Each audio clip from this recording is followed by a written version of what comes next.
राधे राधे, हर हर महादेव। आज तुलसी विवाह है, तो तुलसी विवाह की ढेर सारी शुभकामनाएं। कुछ लोग एकादशी के दिन तुलसी विवाह संपन्न करते हैं, तो कुछ लोग कार्तिक की पूर्णिमा के दिन तुलसी विवाह संपन्न करते हैं। तुलसी विवाह कैसे किया जाए, तो उसके लिए बहुत छोटा सा सरल सा उपाय है। आप गमले और चौकी के आसपास रंगोली या मांडना बनाएं, घी का दीपक जलाएं, गंगा जल में फूल डुबोकर ओम तुलसाय नमः मंत्र का जप करते हुए माता तुलसी और शालिग्राम पर गंगा जल का छिड़काव करें। अब माता तुलसी को रोली और शालिग्राम को चंदन का तिलक लगाएं और तुलसी और शालिग्राम के आसपास गन्ने से मंडप बनाना चाहिए। मंडप पर लाल चुन्नी उड़ा दीजिए।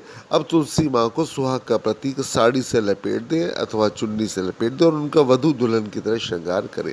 शालिग्राम जी पर चावल नहीं चढ़ाते हैं, उन पर तिल चढ़ाई जा सकती है। तुलसी और शालिग्राम जी पर दूध में भीगी हल्दी लगाएं।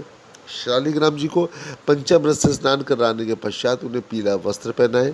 अब तुलसी माता, शालिग्राम और मंडप को दूध में भिगोकर हल्दी का लेप लगाएं। पूजन की सभी सामग्री अर्पित करें, जैसे फूल, फल इत्यादि।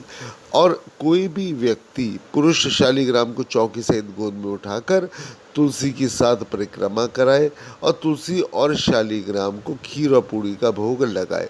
विवाह के दौरान मंगल गीत गाना चाहिए। तुलसी जी का विवाह विशेष मंत्रोच्चारण के साथ करना चाहिए। इसके पश्चात दोनों की आरती करें। आरती देखिए, ध्यान रखें, हमेशा कपूर से ही करनी चाहिए। और जिस समय आरती करें तो यह मंत्र बोले, नमो नमो तुलजा महारानी, नमो नमो हरि की पटरानी। तुलसी और शालिग्राम को पीर पूड़ी और खीर का भोग लगाएं और 11 बार तुलसी जी की परिक्रमा करें। प्रसाद को मुख्य आहार के साथ ग्रहण करें और प्रसाद का वितरण जरूर करें। और ध्यान रहे मित्रों, जब आप यह कार्य करें तो कार्य करने के साथ साथ आपने जो गन्ने हैं, है ना, जो मंडप में लगे हैं, उनको खाना नहीं है। आपने क्या करना है, आपने उन गन्नों को किसी भी मंदिर में जाकर आपने दान दे देना है। अब आरंभ करते हैं तुलसी जी की कथा। तुलसी से जुड़ी एक बहुत ही कथा प्रचलित है। श्रीमद् देवी भागवत पुराण में इनके अवतरण की दिव्य लीला कथा भी बनाई गई है। एक बार देवाधिदेव महादेव ने अपने तेज को समुद्र में फेंक दिया था। उससे एक महातेजस्वी बालक ने जन्म लिया। यह बालक आगे चलकर जालंधर के नाम से पराक्रमी दैत्य राजा बना। इसकी राजधानी का नाम जालंधर नगरी था। दैत्यराज कालनेमी की कन्या वृंदा का विवाह जालंधर से हुआ था। जालंधर महाराक्षस था। अपनी सत्ता के मद में चूर उसने माता लक्ष्मी को पाने की कामना से युद्ध किया, परंतु समुद्र से ही उत्पन्न होने के कारण माँ लक्ष्मी ने उसे अपने भाई के रूप में स्वीकार किया। वहां से पराजित होकर वह देवी पार्वती को पाने की लालसा से कैलाश पर्वत पर गया। भगवान देवाधिदेव महादेव ने रूप धरकर माँ पार्वती के समीप वह जब गया तो माँ ने अपने योग बल से उसे तुरंत पहचान लिया और वहां से अंतर्ध्यान हो गई। देवी पार्वती ने क्रुद्ध होकर सारा वृतांत भगवान श्री विष्णु को सुनाया। जालंधर की पत्नी वृंदा अत्यंत पतिव्रता स्त्री थी। उसी के पतिव्रत धर्म की शक्ति से जालंधर ना तो मारा जाता था और ना ही पराजित होता था। इसलिए जालंधर का नाश करने के लिए वृंदा के पतिव्रत धर्म का भंग करना अत्यधिक आवश्यक हो गया था।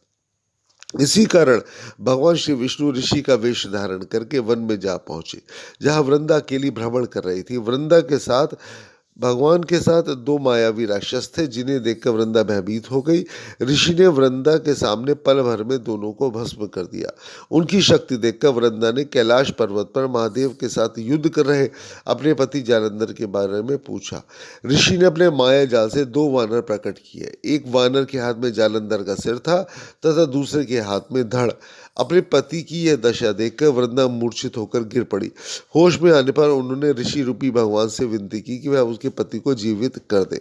भगवान ने अपनी माया से पुनः जालंधर का सिर तो धड़ से जोड़ दिया, परंतु स्वयं भी उसी शरीर में प्रवेश कर गए। वृंदा को इस छल का जरा सा आभास ना हुआ। जालंधर बनी भगवान के साथ वृंदा पतिव्रता का व्यवहार करने लगी, जिससे उसका सतत्व भंग हो गया। ऐसा होते ही वृंदा का पति जालंधर युद्ध में हार गया।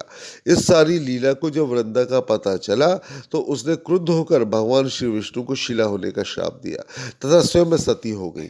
जहाँ वृंदा भस्म हुई वहाँ तुलसी का पौधा उगा। भगवान श्री विष्णु ने वृंदा से कहा, हे वृंदा, तुम अपने सतीत्व के कारण मुझे लक्ष्मी से भी अधिक प्रिय हो गई हो। अब तुम तुलसी के रूप में सदा मेरे साथ रहोगी। जो मनुष्य भी मेरे शालीग्राम रूप के साथ तुलसी का विवाह करेगा उसे इस लोक और परलोक में विपुल यश प्राप्त होगा। जिस घर में तुलसी होती है वहाँ यम के दूत भी असमय नहीं जा सकते हैं। गंगा व नर्मदा के जल में स्नान तथा तुलसी का पूजन बराबर माना जाता है। चाहे मनुष्य कितना भी पापी क्यों ना हो, मृत्यु के समय जिसके प्राण मंजरी रहित तुलसी और गंगा जल मुख में रखकर निकल जाते हैं, वह पापों से मुक्त होकर वैकुंठ धाम को ही प्राप्त होता है। जो मनुष्य तुलसी और आंवला की छाया में अपने पितरों का श्राद्ध करता है उसे पितृ मोक्ष को प्राप्त उसके पितृ मोक्ष को प्राप्त होते हैं। उसी दैत्य जालंधर की यह भूमि जालंधर नाम से विख्यात है।